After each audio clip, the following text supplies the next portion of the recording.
technology is finally bridging the gap between various segments of the society.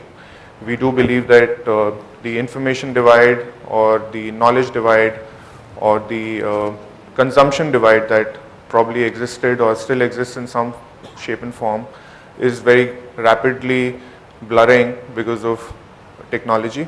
And technology has lended itself now to digital platforms, even though it also appears that there is no one clear definition of digital.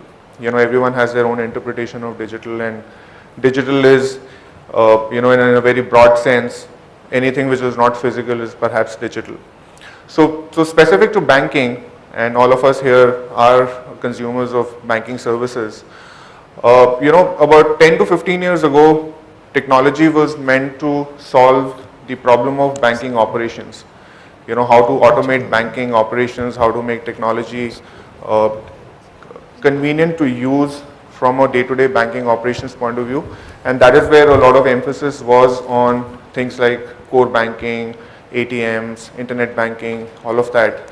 And these largely got introduced as alternate channels.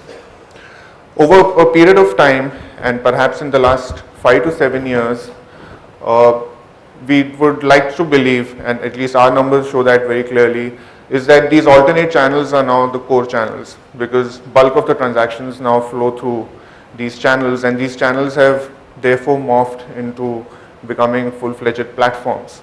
And that is where perhaps the, you know, the confluence of what we see in digital today, which is a lot spoken about from mobile devices, applications, you know, examples like how easy it is to use a Facebook or a Flipkart app on a mobile device, etc.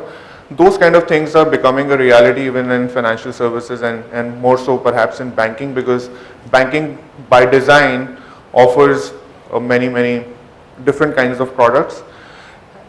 The other thing that we notice is that consumers are fairly well informed now, and there is a very clear phenomena of research online and buy offline, which has been happening for a long period of time now.